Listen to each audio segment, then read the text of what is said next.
This video will show you how to replace the rear brake caliper on a Ford Transit-250. You'll have one of these on each side of the vehicle behind your rear wheel. Let's get into it. Okay friend, let's get started on our job. Safely raise and support the rear of the vehicle so the wheel's off the ground. Once you've completed that, if you have a hubcap, go ahead and remove that next. Typically for this, you could take hold of it by hand and pull it out of place. If necessary, you could use a small prying device. Just a quick inspection of that will set it aside. After removing that, we're going to continue on to all 5 of our 21mm lug nuts, and we'll get the wheel off of here.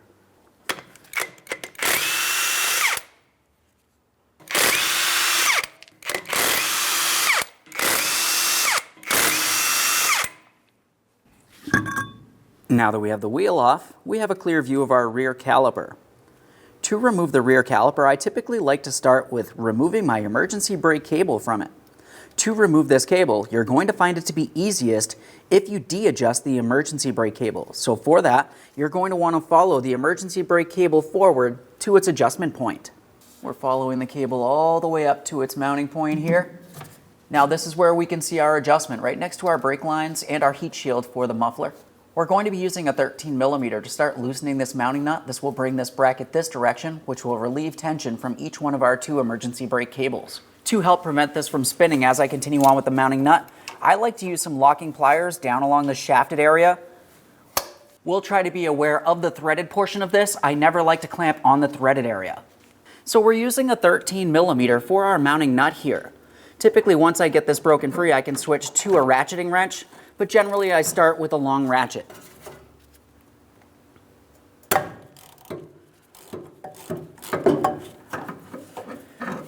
Okay, this is moving. This is exactly what I want to see. I do have a jam nut on this. Once I have this pulled down, I'll continue on to the next piece of hardware just next to that bracket.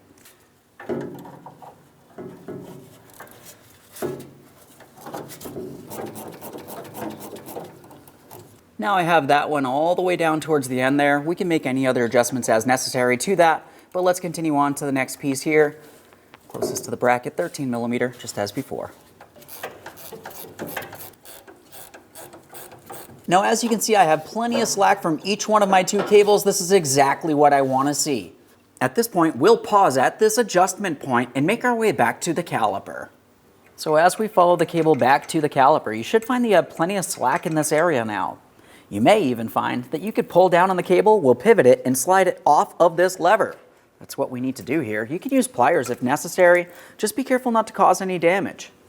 Continuing on, we're going to start removing our emergency brake cable from the bracket attached to the caliper. Now, if you were to look closely at this, you can see that it does have a couple locking tabs. You could try to squeeze in on those with some pliers. That might prove difficult.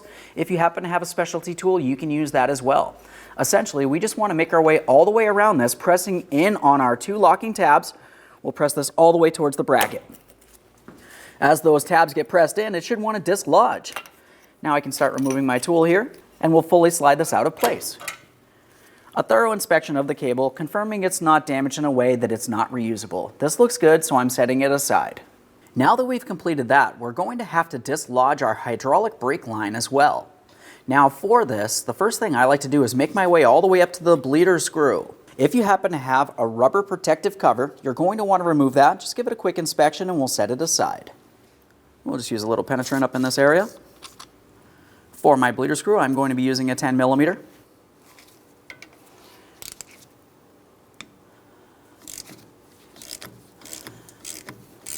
Now, as you can tell, I have a steady trickle of fluid making its way out of here. The next thing I need to do is pause. In this point, we're making our way up inside the passenger compartment. We need to press the brake pedal all the way down to the floor and hold it there with something such as a pry bar. You can do that in between the brake pedal and the front seat. Once you have it fully depressed, we're going to make our way back out here. Perfect. Okay.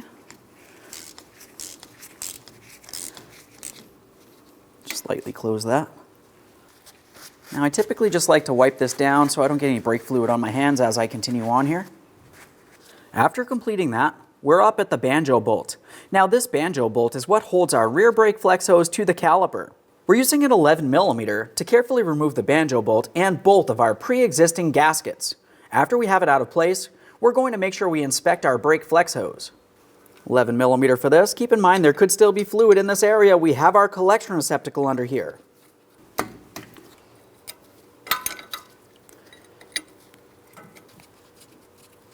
Now once you have that dislodged, just a quick inspection, we'll set it aside for recycling. The new caliper comes with a brand new banjo bolt. That's what the gasket should look like right there. There should be two. So we're moving along to our two caliper slider pin mounting bolts. The upper slider pin mounting bolt will have a small stud on it. Just keep that in mind for the installation process. The new caliper will have the same setup. With that said, we're using a 13 millimeter for each of these. I'm going to fully remove the upper. We'll give it a quick inspection, and then I typically like to start it back in just a couple threads while continuing on to the next.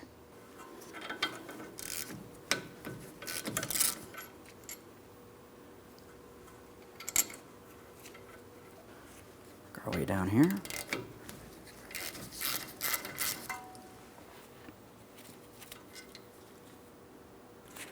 Let's take hold of that caliper. You're going to find it should be able to move around. We're holding onto it so it does not fall down. Let's slide this out of place. If necessary, you could use a small prying device, but you should be able to do this by hand. Just a quick wiggle. Keep in mind this will still have brake fluid in it. Now there's one part of the caliper. We still have the bracket and the brake pads that must be removed. For now, let's set this aside. Now we're going to remove each one of our two brake pads and give them a close inspection, confirming they are reusable. If you are reusing them, each one of the brake pads needs to go back into the original positioning. Now, as far as the inboard brake pad, you're going to find that it has notable differences from the outboard brake pad. The first thing I would mention is right up in this area, you can tell that it has a small circular notch. And as you make your way towards the other side of the brake pad, you have a small locating tab. You won't have either of these on the outboard brake pad. Now, to remove the brake pads, typically you can just give them a wiggle and slide them out of place. If you did have to use a prying device, be careful not to cause any damage to the friction material. Once you do remove them, a quick inspection of that friction material. If it looks like it's worn low, damaged, you're going to want to replace the brake pads. These look fine. Let's make our way to the outboard pad. Same process here. Just go ahead and pull it right out of there.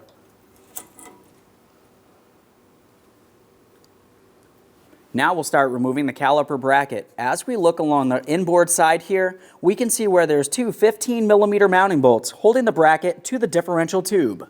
Let's remove the pair. Same process for this. Just fully remove the first one, give it a quick inspection, start it back in a couple threads.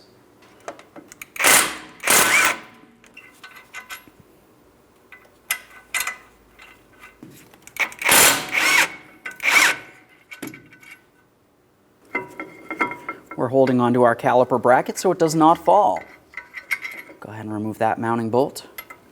Now we can remove that caliper bracket. There it is, friend. Now, prior to installation of any brand new part, of course we want to make sure we clean and inspect our mounting areas. The first thing I would mention would be the brake rotor itself. We want to make sure that the braking surface is in good usable order. Aside from that, we also want to make sure we clean the bracket area on the differential tube where our caliper bracket would mount to. Use a wire brush. We'll just make sure nothing's rotted or weak. This looks good. We've got our brand new caliper on the bench. We're going to remove our two caliper slider pin mounting bolts. Now on the original caliper, you remember that the upper piece of hardware did have a small stud area as far as the bolt is concerned. I'm just going to make a clear marking on this. That would be the upper piece of hardware during the installation process. We're using our 13 millimeter to remove each piece of hardware so we can remove the caliper from the bracket.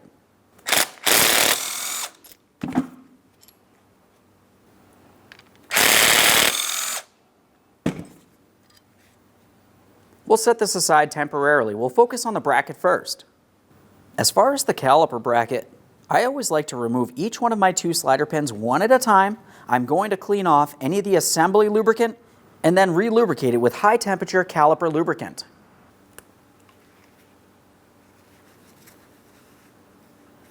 As you start removing your slider pins, you're going to find that one of them will have a rubber vibration dampener. This one does not. We'll apply some high temperature lubricant to these pins, the entire smooth shaft area all the way down to the tip, and then up by where my fingers are. We can see that there's a small groove. That's where the slider pin boot would sit. By adding lubricant here, it's going to help prevent moisture or debris making its way in.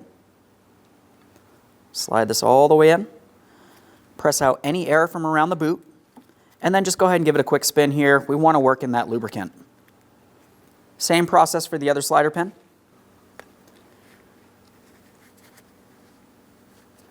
On this one, you can see that vibration dampener. If for some reason you did remove the pair at the same time, be careful not to mix these up. The pin with the vibration dampener needs to go in the same positioning. Squeeze out any air. Quick twist. That feels good. After that, we're continuing on with the high temperature caliper lubricant. We're going to start lubricating the caliper bracket where our tins would be. Adding lubricant here is going to help with vibration dampening and noise reduction overall. It'll also help keep moisture out of the area so you don't have to worry about rust buildup. Now with your brand new caliper, you're going to find that it came with 4 tins. 2 of them will look different than the other 2. Now what we need to pay attention to on each one of our caliper bracket tins is the outer edges. You're going to find that one side of each one of the tins protrudes out to one side or the other. It's important to take note of this. We need to make sure those areas that protrude out face out and away from the brake rotor. If you have it in the wrong positioning, this could potentially hit up against the brake rotor, causing an odd squealing noise. So I'm taking this tin, I'm sliding it onto my caliper bracket as far as possible. We want to make sure it's properly seated. Just press it all the way on there. Same process for the other one here.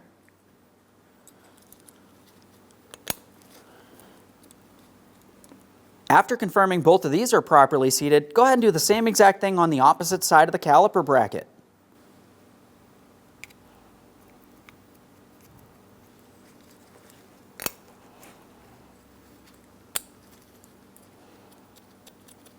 Let's get this over to the vehicle.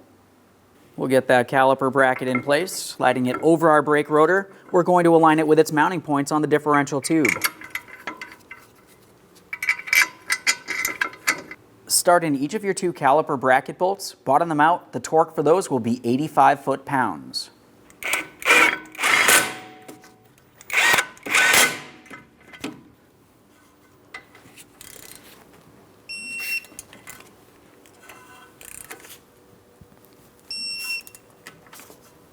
Double check to make sure your bracket's properly secured in place. Now it's time to install our brake pads. During the removal process, I had mentioned that you do not want to mix up the brake pads. The inboard brake pad does have this indented area, and it also has 1 locating tab in the center.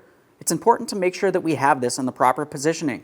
So let's get our brake pad in place. When we do so, we're coming in at an angle, just as you see here. Now I'm going to roll this into position. You should find that it slides in fairly easily. If it does not, and you have to hammer it, there could potentially be rust on the brake pad, in which case you'd want to clean it off. This does move as it should. I'll continue on doing the same thing for the outboard brake pad. The outboard pad does not have that notch, and it does not have a center tab here either.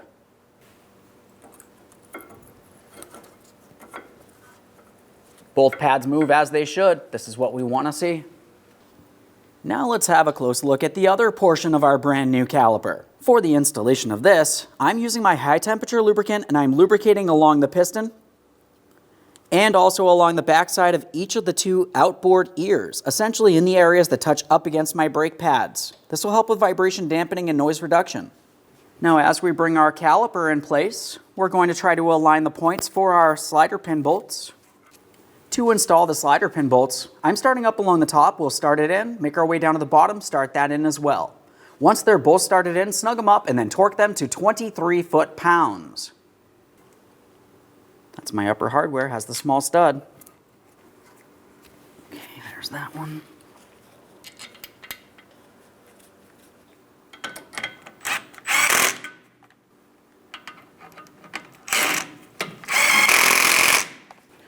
My torque wrench.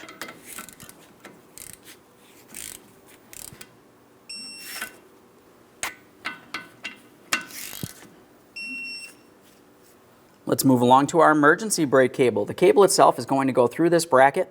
We'll make sure we have it completely latched in.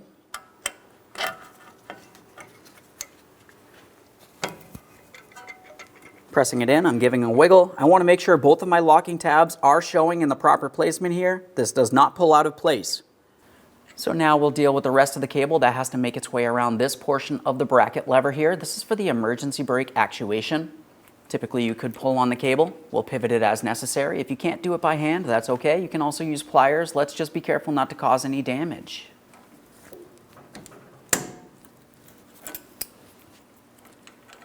Just make sure this is seated properly. Now, we do have to make an adjustment to the cable. We want to have it so this is lightly pulling on this, but not actually pivoting this in any way. Otherwise, we're actually actuating the emergency brake when it shouldn't be on. We'll just go ahead and adjust that and make sure there's no movement from this. Now, at this point, we would want to adjust our emergency brake cable, but if you plan on replacing both calipers, you want to go over to the other side and repeat this exact same process before adjusting the cables. All the way up into the center here.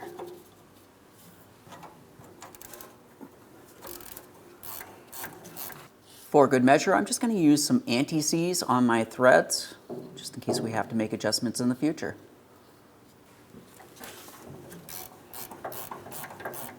We can see we have a lot of slack from both of our cables here. Now that I've started making an adjustment, I like to pause and make my way towards my calipers to confirm that it's adjusted to the proper placement. As I mentioned before, we want to make sure there's no movement on the cable in comparison to that actual lever. Let's go ahead and give this cable a wiggle. Now I can tell that I do not have any slack from this, and it's not pulling on the lever, which is in turn activating my emergency brake, squeezing my brake pads against here. This is exactly what we need to see. I like to just go ahead and double check both sides just in case, and we can continue on with our jam nut once we've made the proper adjustment. We'll just put a little bit of anti-seize on this area as well. Now when we go to tighten this jam nut, I like to make sure I'm turning the jam nut clockwise, but I'm going to hold the secondary nut in place so it does not spin. We've already made our adjustment. We just want to make sure it does not move. Bottom that out as tight as possible up against that other nut. At this point, this should not de-adjust while we're driving down the road. If you use the locking pliers, go ahead and remove those. One last quick inspection while we're still in this area, and we can make our way back towards the brakes. So back at the rear caliper, we're going to be focusing on the hydraulic portion next, so we have our brake hose. We already double checked to make sure that we remove both of our gaskets, but I always like to just go ahead and give it a quick wipe and a close inspection here. Now the next thing we're going to do is continue on with our brand new banjo bolt and 2 brand new gaskets. Never reuse your original gaskets. So as far as my banjo bolt, we're going to take one of our brand new gaskets and slide it right down on there. We'll rest it down towards the base. Now at this point, let's start bringing our flex hose over towards our caliper. This comes in from under. Slides right up just like this. So we have our banjo bolt with one of our brand new gaskets. We're sliding it down on there. Now I'm taking my second brand new gasket and I'm sliding it on the opposite side of the flex hose. We have a brand new gasket on each side. Let's get this flex hose in position. We're lining it up with the caliper. We're going to start this in by hand so we're sure we are not cross-threading it into the wrong positioning. Once you have it started in, go ahead and lightly bottom it out. Now that I have that bottomed out, we're going to pay attention to that flex hose. Once again, we want to confirm that it's not twisted in a way that might restrict brake fluid flow. This looks good, so let's make sure that banjo bolt is nice and tight. After you have it bottomed out, just take it a little bit further here. We need to gently compress each one of the 2 gaskets enough that it's going to make sure we do not have a brake fluid leak in the end. 11 millimeter. Okay, right there is bottomed out. We're just taking it a tiny bit further here. We don't want to cause any damage, but we do need to make sure we can take hold of the flex hose and it does not move around in any way. Now on the caliper, let's focus along the bleeder screw. If you have a cover, just go ahead and remove that. Now we'll use a 10 millimeter to open our bleeder screw.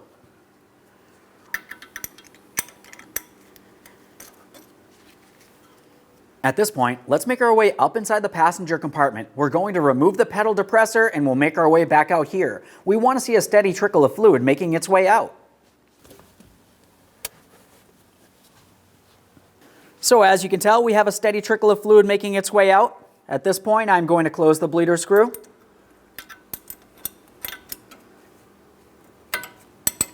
Now the next thing I always like to do is make my way into the passenger compartment. I'm going to pump up the brake pedal till it feels firm. Now, if the brake pedal felt firm, but then eventually got squishy or sunk down to the floor, you might still have air trapped in the system, in which case you want to do a manual brake bleed. When I do those, I like to bleed all my wheels at the same time. Assuming it feels good, go ahead and clean up any mess and reinstall the bleeder screw cover.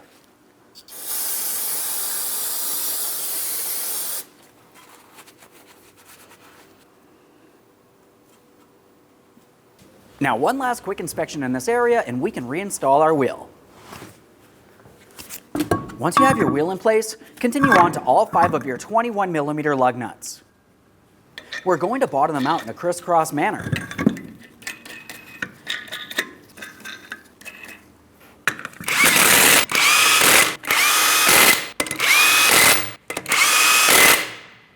The wheel's back on the ground, we'll torque all of the lug nuts to 148 foot-pounds.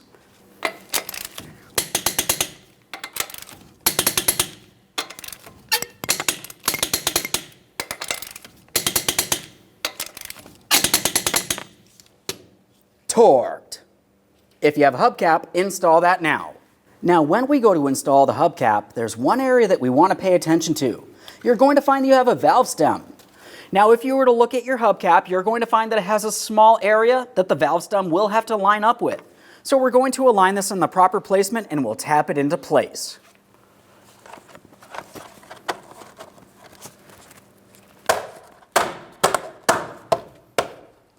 Double check to make sure it's secured all the way around.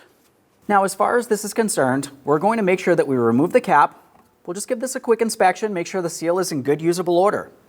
At this point, we want to remove all the fluid from inside of the master cylinder reservoir and replace it with clean .4 brake fluid.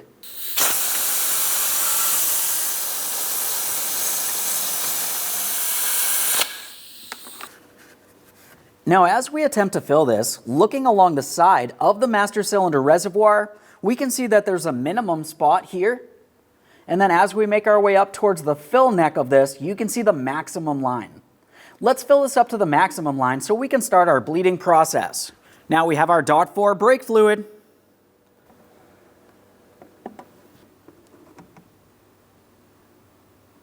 There we are. We'll just reinstall this cover so we're sure nothing makes its way inside of the braking system as we continue on. Now at this point, we're going to start bleeding the brakes. We're starting at the passenger side rear. We'll bleed that caliper. After that, I'm going to go over to the driver's side. I'll repeat that exact same process. Once I've done that, I'm going to be meeting you back at the master cylinder. We're going to make sure we top it off up to that maximum line. After we've completed topping off the master cylinder, we're at the passenger side front. We'll bleed the brake there, and then I'm going over to the driver's side to repeat that exact same process. In the end, we'll be back up here so we can top it off one last time. Now I'm at the passenger side rear so I can start the bleeding process. I have a second person inside of the passenger compartment. Now that person is going to pump up the brake pedal for me approximately 3 to 5 times. They're going to hold it and let me know. When they do so, I'm going to be opening up my bleeder screw. We're waiting to see a steady trickle of fluid making its way out with no air bubbles. We're going to repeat this process until we only see clean fluid with no air. Since I do have a bleeder screw cover, I'm going to remove that. Just a quick inspection and I'll set it aside. Go ahead and pump up that brake pedal, please. Now, while they're holding it, as I mentioned, I'm just going to open this. We have our collection receptacle under here.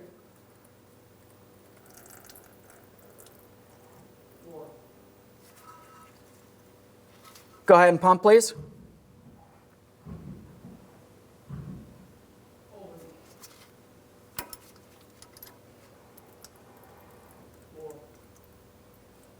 Now, I did see a couple air bubbles there, so we're just going to repeat that process. Go ahead and pump, please.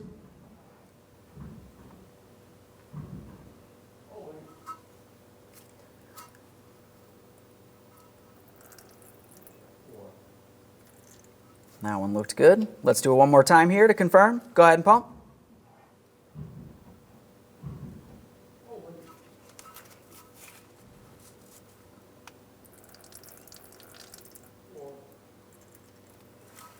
Perfect. You can release, thank you. Now that I've confirmed that I have only clean brake fluid making its way out, no dirty fluid, and definitely no air bubbles, I'm going to clean up all the mess in this area. After I've completed that, I'm going over to the other side of the vehicle, to the other rear caliper. I'm going to complete this exact same bleeding process. After I've completed that, I'm meeting you at that master cylinder so we can top it off. Make sure this is nice and clean so we can double check for leaks in the end.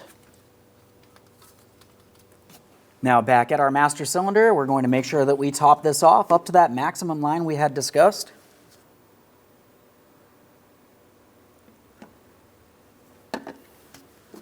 Let's make sure we protect this area. We'll continue on to our next two brakes, starting at the right front. Now from the master cylinder, we're at the passenger side front caliper. We're going to bleed this brake as well. Go ahead and pump up that brake pedal, please.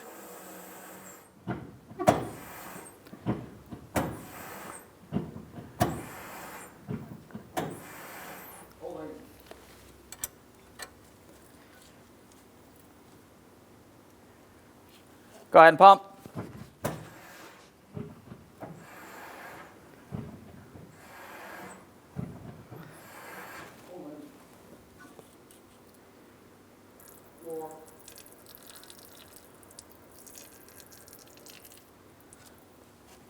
Okay, as you could tell, I had only clean, brand new brake fluid making its way out, no air bubbles. I'm going to go ahead and clean up my mess in this area. After that, I'm going over to the driver's side front caliper. I need to repeat this exact same process. After you've done both front calipers, go ahead and make your way back to the master cylinder. You're going to top it off one last time. Okay, so they're all bled. We're at the master cylinder. Just go ahead and remove that cap. We're topping this off up to the maximum line just like we did before with our clean .4 brake fluid. There we are. Right up to my line. It's exactly where I want to be. Make sure you reinstall the cap and make sure it's secure so no moisture or debris make its way inside of the braking system. Okay, friend, we finished bleeding the brakes. Now the next thing we want to do is just double check for leaks. After that, reinstall all the wheels, torque all of your lug nuts to 148 foot-pounds, and take your vehicle for a road test. Thanks for watching. When only the best will do, demand TRQ. The only company that lets you view before you do. TRQ is committed to offering the highest quality aftermarket auto parts that are engineered for peace of mind. Thanks for using and viewing with TRQ.